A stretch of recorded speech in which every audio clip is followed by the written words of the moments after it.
नमस्कार दोस्तों, तो कैसे हैं आप लोग। दोस्तों आज के इस वीडियो में हम बात करने वाले हैं मेडिकल सर्जिकल नर्सिंग फर्स्ट के वो सारे इंपॉर्टेंट क्वेश्चंस जो अपने एग्जाम में हर हाल आने वाले हैं। दोस्तों आप में से अधिकांश लोग ये सोचते होंगे कि ये सारे ही टफ सब्जेक्ट या मेजर सब्जेक्ट ये सेकंड ईयर से ही क्यों आने लग जाते हैं। और देखा जाए तो मेडिकल सर्जिकल नर्सिंग जितना आपकी चारों सालों में नर्सिंग फंडामेंटल इतना इंपॉर्टेंट है, उतना ही या उससे भी कहीं ज़्यादा गुना इंपॉर्टेंट है मेडिकल सर्जिकल नर्सिंग।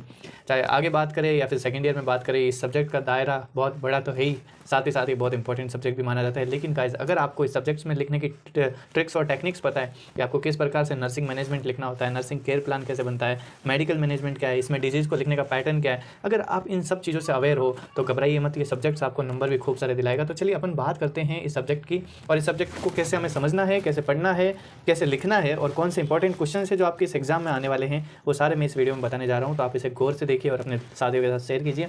देखा जाए तो गाइस, टोटल यहाँ पे 13 यूनिट है, 13 यूनिट है जिन्हें हमें पढ़ना है। और देखा जाए तो ये one of the biggest subject है। आप गाइज यहाँ पे nursing-lab.com एक मैं लास्ट में एक साइट बताऊंगा। अगर आपने नोट्स नहीं बनाए हैं और अगर आपको अच्छे नोट्स चाहिए या फिर एनक्लेक्स बेस्ड नोट्स चाहिए तो वो वहाँ पे आपको मिल जाएंगे। और इस वीडियो में हम सारे इंपॉर्टेंट क्वेश्चंस की बात करने वाले हैं। पहले समझते हैं वाई एमएसएन है क्यों हमारे नर्सिंग फील्ड में। देखिए, बीमारियाँ हैं, बीमारियों का मैनेजमेंट क्या होता है वो सब तो पढ़नी है, साथ ही साथ नर्सिंग प्रोफेशन का इन बीमारियों से क्या ताल्लुक है, वो किस तरीके से काम करेगा उसको ट्रीट करने में, और किस तरीके से हेल्थ एजुकेशन देगा। ये सारे एस्पेक्ट तभी कवर होंगे जब हम समझेंगे कि डिजीज़ क्या है, सर्जरी कौन सी होती है, कैसे हम इसको मेडिकली मैनेज करते हैं, तभी तो हमें बाकी चीज़ें पता लग पाएगी। और इसलिए ही एमएसएन सब्जेक्ट आपके करिकुलम का पार्ट बन जाता है। सबसे पहले हम इंट्रोडक्शन पढ़ेंगे। इंट्रोडक्शन में ज़्यादा कुछ खास नहीं है, बाद में हम कॉमन साइन एंड सिम्टम और उनका मैनेजमेंट पढ़ेंगे। गाइस, आपके लिए अच्छी बात यह है, पहली और दूसरी यूनिट बिल्कुल भी इंपॉर्टेंट नहीं है, इससे बहुत कम क्वेश्चन आते हैं। बात करते हैं तीसरी से 10 यूनिट तक, जहाँ पर आपके सारे सिस्टम आने वाले हैं। 3 से 10 तक जो भी यूनिट है वो बहुत इंपॉर्टेंट है। इसमें भी कौन से यूनिट से कैसे सवाल आते हैं, हम दो एस्पेक्ट में, मेजर और माइनर, बड़े सवाल कौन से बन सकते हैं, छोटे कौन से बन सकते हैं, ये दोनों डिस्कस करेंगे। आगे देखते हैं इम्यूनोलॉजिकल प्रॉब्लम्स, 11th यूनिट में हम पढ़ेंगे। कम्युनिकेबल डिजीज जो आपकी सीएचएन में भी है तो वो भी हम यहाँ पे पढ़ेंगे। और सीएचएन या मेडिकल सर्जिकल नर्सिंग दोनों में से आप एक जगह ये चीज़ पढ़ लो, बहुत है। 13 एक बहुत ही ईजी यूनिट है जो आपको नंबर दिलाएगी और बहुत इंपॉर्टेंट भी है, जिसका नाम है पेरी ऑपरेटिव नर्सिंग। चलिए समझते हैं। देखिए गाइस, आपके ना सिलेबस में कोई भी डिजीज़ आ जाए तो लिखने का पैटर्न क्या रहता है, मैं आपको आज सबसे स्टैंडर्ड पैटर्न बताता हूँ किसी भी डिजीज़ को लिखने का मेडिकल सर्जिकल नर्सिंग में। अगर आप इस पैटर्न से लिख के आए तो आपके नंबर कहीं पे भी नहीं कटेंगे। देखिए गाइस, सबसे पहले आपको लिखना है इंट्रोडक्शन, 2 से 3 लाइन का आपको इंट्रोडक्शन लिखना है। बाद में डेफिनेशन, एक बहुत प्यारी सी डेफिनेशन। मैं आपको इस वीडियो में जितनी भी डिजीज़ बताता हूँ उन सब की एक बहुत ही अच्छी डेफिनेशन आप A4 साइज पेपर पे अलग से लिख लेना, क्योंकि कहीं से कोई भी सवाल आ गया ये डेफिनेशन आपको 2 नंबर तो दिला के रहेगी। आगे बात करें रिस्क फैक्टर या एटियोलॉजी। रिस्क फैक्टर का मतलब कौन से फैक्टर्स है जो कंट्रीब्यूट करते हैं उस डिजीज़ को होने में, और एटियोलॉजी मतलब कि किन कारणों से ये होती है। दोनों में थोड़ा सा फर्क है। 4th नंबर में एक पॉइंट आता है पैथोफिजियोलॉजी। पैथोफिजियोलॉजी एक मैंने साइड में इसलिए लिखा है, एक तो ये फ्लो चार्ट्स में लिखे हैं आप, दूसरा ये है अगर 4 नंबर की डिजीज़ आती है तो अगर आपके पास समय नहीं है तो जो स्किप कर सकते हो वो पॉइंट है पैथोफिजियोलॉजी। आगे बात करते हैं क्लिनिकल मैनिफेस्टेशन। देखिए गाइस, साइन एंड सिम्टम और क्लिनिकल मैनिफेस्टेशन इन दोनों में थोड़ा सा फर्क है। क्लिनिकल मैनिफेस्टेशन आप हाइडिंग डालते हो, इसका मतलब है कि आप डिजीज़ के अंदर क्या क्या साइन और सिम्टम देखते हो। देन साइन एंड सिम्टम अगर आप अलग से लिख रहे हो, मान लीजिए आपके लिखने का पैटर्न है भाई, आप क्लिनिकल मैनिफेस्टेशन नहीं लिखते, साइन एंड सिम्टम लिखते हो, तो गाइस कहीं ना कहीं अगर आपको इंप्रेशन डालना हो तो एक तरफ सारे साइन लिखिए, एक तरफ सिम्टम्स लिखिए। आपको फर्क पता होना चाहिए, साइन का मतलब क्या होता है, सिम्टम का मतलब क्या होता है, इससे आपके नंबर बहुत ज़्यादा बढ़ जाएंगे। हालांकि आप क्लिनिकल मैनिफेस्टेशन टर्म यूज़ करिए जिसमें दोनों ही आप मिक्स में लिख दोगे तो भी काम चल जाएगा। आगे बात करते हैं डायग्नोस्टिक एवैल्यूएशन। गाइस, यहाँ पे भी मैं आपको थोड़ा सा हिंट दे दूँ, थोड़ा सा बोनस पॉइंट बता दूँ। अधिकांश लोग डायग्नोस्टिक एवैल्यूएशन लिखते हैं। डायग्नोस्टिक एवैल्यूएशन का मतलब होता है उस पर्टिकुलर डिजीज़ के अंदर आपको क्या डायग्नोस्टिक मेजर्स करने हैं या फिर क्या क्या आपको फाइंडिंग्स मिलेगी। इवैल्यूएशन का मतलब होता है रिजल्ट, ओके। लेकिन अगर आप इसकी जगह डायग्नोस्टिक मेथड लिखते हो तो वो बेटर है, क्योंकि आप एग्जाम में 99% के नोट्स में सब डायग्नोस्टिक मेथड ही लिखते हैं कि भाई क्या क्या इन्वेस्टिगेशन हम करवाते हैं, ठीक है। इवैल्यूएशन वर्ड्स है वो थोड़ा सा ब्रॉड कैटेगरी में या फिर देखा जाए तो उस डिजीज़ के से ज़्यादा लिंक हो जाता है, और डायग्नोस्टिक मेथड थोड़ा सा ब्रॉड कैटेगरी में आ जाता है। चलिए, तो ये जो 1 to 6 मैंने लिखा है ये लगभग आपका 2 से 6 नंबर कैरी करता है, इसमें से भी 2-4 चीज़ें ही आती है। आगे देखते हैं। आगे मेडिकल मैनेजमेंट, सर्जिकल मैनेजमेंट, ये 8 नंबर तक का आ सकता है, 4 से 8 नंबर तक का।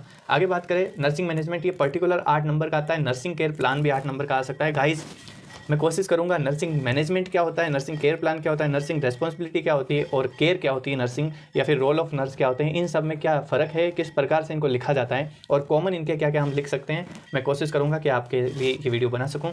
आगे देखते हैं गाइज, 2 पॉइंट बोनस बता रहा हूँ, हेल्थ एजुकेशन और डाइटरी मैनेजमेंट। हर कोई नहीं लिख के आएगा, जिसको बहुत अच्छे नंबर चाहिए वही ये 2 चीज़ें हैं वो लिख के आएगा, हेल्थ एजुकेशन और डाइटरी मैनेजमेंट, जो आपके बोनस में है, आपको हमेशा बहुत ही अच्छे नंबर दिलाएगी। आगे बात करें अपन यूनिट वाइज कौन कौन से इंपॉर्टेंट क्वेश्चन है, ओके। तो देखिए, सबसे पहले मैंने फर्स्ट और सेकंड यूनिट को है बिल्कुल कट कर दिया है। यहाँ से बहुत बहुत बहुत कम क्वेश्चन आते हैं। अगर आपको कोई क्वेश्चन प्रिपेयर करना है तो वो है सॉक, जो आप ऑलरेडी वहाँ पे फार्मा पैथोजेनेटिक्स में पढ़ चुके हो, तो सॉक। ओके, आगे बात करते हैं अपन रेस्पिरेटरी सिस्टम। ओके गाइस, सबसे पहले देखिए इधर मेजर लिखा गया है, माइनर। मेजर का मतलब जो बड़े लेवल पे या फिर अच्छे से आपको प्रिपेयर करनी है डिजीज। माइनर मतलब जो 4 नंबर में पूछी जाएगी, 4 से 8 में पूछी जाएगी। ओके, तो देखिए मेजर में आपको 3 डिजीज पढ़नी है, लंग एब्सेस, सीओपीडी, ट्यूबरकुलोसिस। इस साल के लिए जो सबसे ज़्यादा इंपॉर्टेंट यहाँ पे मैं 2 डिजीज बता रहा हूँ, लंग एब्सेस और ट्यूबरकुलोसिस। ओके, देन माइनर की तरफ चलते हैं। आपको डिफरेंस देखना है, एम्फाइसीमा और एम्पाइमा में क्या डिफरेंस होता है, एटेलेक्टेसिस और ब्रोंकियोलेक्टेसिस में क्या फ़र्क होता है, प्लूरल इफ्यूजन का मतलब क्या होता है, अस्थमा क्या होता है, और निमोनिया की कौन कौन सी स्टेज है और निमोनिया का मैनेजमेंट क्या है। गाइस देखा जाए तो निमोनिया आपकी स्टेजेस थोड़ी बहुत आपके लिए इंपॉर्टेंट है। बाकी ये जैसे मैंने सीरीज लिखी है वैसे ही आपको प्रिपेयर करना है, क्योंकि जो ऊपर लिखा है वो थोड़ा ज़्यादा इंपॉर्टेंट है। बाकी इधर की जो तीनों डिजीज है वो आपको पढ़ी लेनी है। और इसमें भी अपन देखें तो लंग एब्सेस और ट्यूबरकुलोसिस बहुत ज़्यादा इंपॉर्टेंट है, जिसमें ट्यूबरकुलोसिस तो बहुत बहुत बहुत ज़्यादा इंपॉर्टेंट है। गाइस इसी रेस्पिरेटरी सिस्टम से मैं आपको 2-3 एडिशनल नर्सिंग केयर या नर्सिंग रेस्पॉन्सिबिलिटी रिलेटेड क्वेश्चन बता रहा हूँ। एक तो टीबी के अंदर, एक अस्थमा में आप हेल्थ एजुकेशन क्या दे सकते हो वो ऐड करनी है, एक न्यूमोनिया की नर्सिंग केयर क्या होती है। कहीं ना कहीं आपके वाइवा में भी काम आएंगे और यहाँ भी काम आएंगे अपने यूनिवर्सिटी एग्जाम में। बात करते हैं अपन डाइजेस्टिव सिस्टम की। कुछ मेजर जो डिजीज है वहाँ पे लिख रहा हूँ, जैसे हर्निया, पेप्टिक अल्सर डिजीज जिसमें गैस्ट्रिक और ड्यूडेनल अल्सर में आपको फर्क पता हो, कोलीलिथियासिस, स्पेशली इसकी नर्सिंग केयर या फिर देखा जाए तो आप नर्सिंग मैनेजमेंट क्या करोगे वो बहुत ज़्यादा इंपॉर्टेंट है। लिवर सिरोसिस, हालांकि जो मेजर लिख रहा हूँ इसका मतलब है इसका नर्सिंग मैनेजमेंट तो 8 नंबर का पक्का आने का चांस है। देखिए अगर इन मेजर में से सबसे ज़्यादा इंपॉर्टेंट देखें तो वो है liver cirrhosis, peptic ulcer disease और देन हर्निया। देखिए बाद में माइनर की बात करते हैं। माइनर में आपको बस पेरिटोनाइटिस और पेनक्रेटाइटिस होता क्या है इनका मतलब देख लेते हैं। देखिए गाइस, डाइजेस्टिव सिस्टम में अगर आपने डाइटरी मैनेजमेंट लिखा है तो जरूर एग्जामिनर आपसे इंप्रेस होकर जाएगा, क्योंकि डाइट मैनेजमेंट भाई जहाँ पे दिक्कत ही डाइजेस्टिव सिस्टम की है वहाँ पे डाइट में तो बहुत ज़्यादा चेंजेस आते हैं, इसलिए डाइटरी मैनेजमेंट यहाँ पे बहुत ज़्यादा इंपॉर्टेंट बनता है। इसलिए गाइस मस्ट इंक्लूड करिए आप डाइट को। आगे बात करते हैं कार्डियोवैस्कुलर सिस्टम, बहुत बहुत बहुत ज़्यादा इंपॉर्टेंट। आगे भी आप जब जाओगे तो ये बहुत ज़्यादा काम आएगा और नॉर्थ साइड वगैरह के लिए भी बहुत इंपॉर्टेंट है। सीवीएस में देखिए कार्डियोवैस्कुलर सिस्टम में अगर मेजर की बात करें तो एमआई है ना, मायोकार्डियल इन्फार्क्शन, एंजाइना पेक्टोरिस और कोरोनरी आर्टरी डिजीज, इन तीनों को बहुत अच्छे तरीके से पढ़ना है, बहुत बहुत बहुत अच्छे तरीके से पढ़ना है। तीनों में से एक बड़ा सवाल पक्का देती है। माइनर की बात करते हैं, यहाँ पे मैंने काफ़ी चीज़ें ऐड की है ताकि आपके कोई सवाल छूटे नहीं, ठीक है। अगर फिर भी मैं आपको इंपॉर्टेंस के हिसाब से बता देता हूँ। देखिए कोरोनरी आर्टरी डिजीज मैंने इधर भी लिख दिया है, छोटे में भी आता है। RHD, rheumatoid heart disease, guys ये वैसे तो 3rd ईयर का टॉपिक है लेकिन कई बार एग्जामिनर 4 नंबर में देता है। देखे जाए आगे एथेरोस्क्लेरोसिस, ये ज़्यादा इंपॉर्टेंट है आरएचडी से भी, तो एथेरोस्क्लेरोसिस आपको अच्छे से पढ़ना है। एंडोकार्डाइटिस आपको पढ़ लेना है। CPR, this is also very important, आपको यहाँ पे एथेरोस्क्लेरोसिस और सीपीआर तो जरूर पढ़ना है। आगे जाएँ तो थैलेसीमिया आपको देख लेना है, ब्लड ट्रांसफ्यूजन कैसे होता है वो देख लेना है। अगर फिर भी आप बहुत एडवांस स्टूडेंट बनना चाहते हो तो 2 टॉपिक मैंने और ऐड किए, एक तो एनीमिया का क्लासिफिकेशन और एक ल्यूकेमिया का क्लासिफिकेशन, ये दोनों बहुत इंपॉर्टेंट है। आगे चलते हैं अपन जेनाइटो यूरिनरी सिस्टम। देखिए यहाँ पे भी वही बात, मेजर माइनर। मेजर में देखें तो ARF, एक्यूट रीनल फेलियर, और माइनर में बात करें तो देखिए क्रॉनिक रीनल फेलियर। दोनों में थोड़ा सा डिफरेंस है, वो क्रिएट कर लेना। देखिए क्रॉनिक रीनल फेलियर का सवाल ESRD, and stage renal disease नाम से भी आता है। ओके, देन देखा जाए नेफ्रोटिक सिंड्रोम आपको अच्छे से पढ़ना है। गाइस देखा जाए तो नेफ्रोटिक सिंड्रोम 3rd ईयर का टॉपिक है। 3rd ईयर में बहुत बड़ा सवाल इसका आता है पीडियाट्रिक्स में, लेकिन यहाँ पे भी कई बार पूछ लेते हैं क्योंकि यूनिवर्सिटी वाले थोड़े बहुत फ्लेक्सिबल हो चुके हैं अब। बाकी माइनर में देखें इधर तो डायलिसिस आपको पढ़ना है, BPH जो मैंने आपको पैथोलॉजी में भी बताया है, न्यूरोजेनिक ब्लैडर नाम का एक डिसऑर्डर है, 4 नंबर में वो आपको प्रिपेयर कर लेना है। आगे चलते हैं रिप्रोडक्टिव सिस्टम, इसमें से मेजर सवाल कहीं आते नहीं है। माइनर में देखें तो हाइपोस्पेडियास, एपिस्पेडियास, इन दोनों में डिफरेंस देख लेना है, और वेरिकोसील नाम का एक टॉपिक है वो देख लेना है, इससे ज़्यादा कुछ नहीं देखना। एंडोक्राइन सिस्टम की बात करते हैं। देखिए हालांकि आप रिप्रोडक्टिव सिस्टम में 1-2 एडिशनल मेरी तरफ से सवाल ले सकते हो, जैसे BAC, ब्रेस्ट सेल्फ एग्जामिनेशन क्या होता है वो आप देखिए, और स्पर्मेटोजेनेसिस और oogenesis की प्रोसेस भी आप देख सकते हो अगर आपको बहुत ही एडवांस लेवल का स्टूडेंट बनना है तो। आगे चलते हैं एंडोक्राइन सिस्टम, जिसमें मेजर और इस साल के लिए one of the most important disease diabetes mellitus. आपके पूरा जो डायबिटीज़ टाइप 1 है और 2 है बहुत ज़्यादा इंपॉर्टेंट है, और इसका management, nursing management, nursing role, या फिर देखा जाए तो नर्सिंग केयर प्लान, या फिर देखो डाइटरी मैनेजमेंट, ये सारे एस्पेक्ट DMK डायबिटीज़ मेलाइटस के बहुत बहुत बहुत बहुत बहुत बहुत ज़्यादा इंपॉर्टेंट है। अगला है हाइपोथायरॉयडिज्म है, वो भी आपको अच्छे से पढ़ना है। देखिए अगला माइनर में देखें तो DKA, डायबिटीज़ मेलाइटस का ये कॉम्प्लिकेशन है। डायबिटीज़ कीटोएसिडोसिस, वो आपको 4 नंबर में पूछ सकते हैं। डायबिटीज़ इंसिपिडस क्या होता है वो भी 4 नंबर में पूछ सकते हैं। अगला है जैसे थायरोटॉक्सिकोसिस, हालांकि ये 2 साल से सवाल काफ़ी परेशान कर रहा है लोगों को, लेकिन इस बार ये बड़ा सवाल नहीं आएगा। थायरोटॉक्सिकोसिस बस आपको इसका मतलब देख लेना है। पिट्यूटरी ग्लैंड के डिसऑर्डर, ये आपके लिए एक एक्स्ट्रा सवाल है। एक्रोमेगेली और जाइजेंटिज्म का मतलब क्या होता है वो देख लेना, इससे ज़्यादा आप मत देखिए, बहुत है। आगे चलते हैं इंटेग्यूमेंट्री सिस्टम में, इसमें भी कोई मेजर सवाल कभी नहीं बनता है, माइनर सवाल आते हैं जैसे डर्मेटाइटिस क्या होता है, सोरियासिस क्या होता है, एलोपेशिया क्या होता है, एक्ने वल्गरिस क्या होगा, और इस्जेमा क्या होगा। आगे चलते हैं मस्कुलोस्केलेटन, ये भी एक इंपॉर्टेंट सिस्टम अभी कुछ ईयर से बन चुका है, जिसमें देखा जाए तो ऑस्टियोपोरोसिस, ज़्यादा पूछा जाता है फ्रैक्चर, बोन हीलिंग, ये तीनों बड़े सवाल आते हैं, है ना, ऑस्टियोपोरोसिस, फ्रैक्चर और बोन हीलिंग। हालांकि बोन हीलिंग 4 नंबर से बड़ा सवाल नहीं आया, लेकिन इंपॉर्टेंट है इसलिए मैंने इस साइड लिखा है। फ्रैक्चर भी 4 नंबर से बड़ा नहीं आया, बस इसका क्लासिफिकेशन है वो इंपॉर्टेंट है। बाकी देखा जाए छोटे सवाल तो ऑस्टियोमलेशिया पूछा जाता है, ऑस्टियोपोरोसिस के ही पैरेलली या डिफरेंस में पूछ लिया जाता है। रूमेटॉइड आर्थराइटिस आपको पूछ सकता है, और पगेट्स डिजीज नाम से 4 नंबर में पूछा जा सकता है।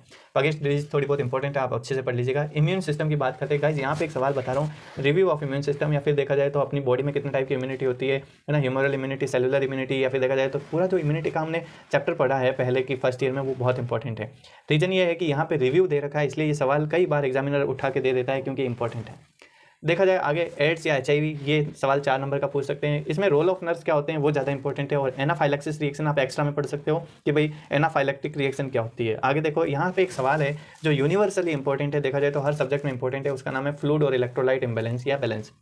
ये सवाल बहुत ज़्यादा पूछा जाता है 4 नंबर में, इसलिए मैंने यहाँ पे बॉक्स में कैद कर दिया, आपको पढ़ के जाना है। आगे बात करते हैं कम्युनिकेबल डिजीज़ की। हालांकि देखा जाए तो बहुत कम MSN में कम्युनिकेबल डिजीज़ आती है, लेकिन अगर आप CHN भी पढ़ते हो सेकंड ईयर में, इसलिए ये CHN के लिए भी इंपॉर्टेंट बन जाता है। इसलिए मैंने यहाँ पे देखिए टोटल 8-9 डिजीज़ लिखी है। आपको इनको ज़्यादा कुछ नहीं पढ़ना, बस एक पेज का इनका पैटर्न तैयार कर लो, जैसे typhoid, meningitis, malaria, tetanus, measles, dengue, mumps, hepatitis, diarrhoea. इसमें मलेरिया का साइकिल है वो अच्छे से देख लेना, हेपेटाइटिस थोड़ा अच्छे से देख लेना, और इनको प्रिवेंट कैसे करते हैं, नर्सेज का क्या रोल होता है, ये ज़्यादा इंपॉर्टेंट है। इवन कम्युनिटी में भी ये पूछा जाता है, और यहाँ पे भी पूछा जाता है कि कम्युनिकेबल डिजीज़ को आप प्रिवेंट कैसे करोगे। हालांकि इससे ज़्यादा नहीं पूछा जाएगा कुछ भी, इसलिए इन चीज़ों को आप जरूर प्रिपेयर कर लेना कम्युनिकेबल डिजीज़ के लिए। ये मैंने इसलिए बताया है क्योंकि CHN में भी इंपॉर्टेंट है। ओके, बाकी अगर आप एवरेज बच्चे हो तो मैं बोलूँगा आप इस पहले पूरी यूनिट को भी छोड़ दोगे तो ज़्यादा कुछ नहीं आपका लॉस होगा, क्योंकि आपके पास 6 सवाल आएंगे, उसमें से 5 करने पड़ेंगे। आगे चलते हैं पेरी ऑपरेटिव नर्सिंग, एक बहुत ही इंटरेस्टिंग टॉपिक और बहुत ज़्यादा इंपॉर्टेंट टॉपिक, जिसमें 8 नंबर के जो 4 सवाल बनते हैं उसमें से आपको बता दूं ऑर्गेनाइजेशन ऑफ OT का डिज़ाइन कैसे होता है, स्टाफिंग पैटर्न क्या होता है, रोल ऑफ नर्स क्या होते हैं। दिस इज़ वेरी इंपॉर्टेंट कि स्क्रब और सर्कुलेटरी नर्स का क्या रोल होता है OT में। बाद में बात करते हैं 4 नंबर के OT से कुछ सवाल आ सकते हैं, जैसे एसेप्सिस, ज़्यादा तो इंपॉर्टेंट नहीं है लेकिन फर्स्ट यूनिट में भी दे रखा है, इसलिए थोड़ा बहुत आप याद कर लीजिए। इन्फेक्शन कंट्रोल प्रोटोकॉल क्या होता है OT के अंदर, this is also very important. Infection कैसे कंट्रोल करना है OT में, नर्सेज का जिम्मेदारी होता है, इसलिए बहुत ज़्यादा इंपॉर्टेंट है। अगला है बायोमेडिकल वेस्ट मैनेजमेंट, ये ऐसी चीज़ है जो हर नर्सिंग स्टूडेंट को आनी चाहिए, इसलिए मैंने यहाँ BMW लिखा है। अगला एक टॉपिक है एनेस्थीसिया 4 नंबर से ज़्यादा नहीं पूछते हैं, इसलिए आपको पढ़ लेना। देखिए गाइज, मेडिकल सर्जिकल नर्सिंग एक बहुत इंटरेस्टिंग सब्जेक्ट है, लेकिन इसके दायरे बहुत ज़्यादा है, कहीं से भी कोई सवाल उठ के आ जाता है, या फिर देखा जाए तो इतना बड़ा सिलेबस है कि आप पढ़ते पढ़ते थक जाओगे। इसलिए पहले आप इन डिजीज़ को प्रिपेयर करिए। इनमें से क्या होता है कि मेजरली सारे ही जो टॉपिक्स हैं वो कहीं ना कहीं घूम फिर के किसी टॉपिक से पर्टिकुलर छंट के सवाल आते हैं। अब तो यूनिवर्सिटी ने ऐसा पैटर्न कर दिया, एक ही सवाल में वो 2 डिजीज़ पूछने लगी है, इसलिए मैंने ये अच्छे से आपको बताया है। साथ ही साथ सबसे बड़ा आपको जुगाड़ लगाना सीखना है।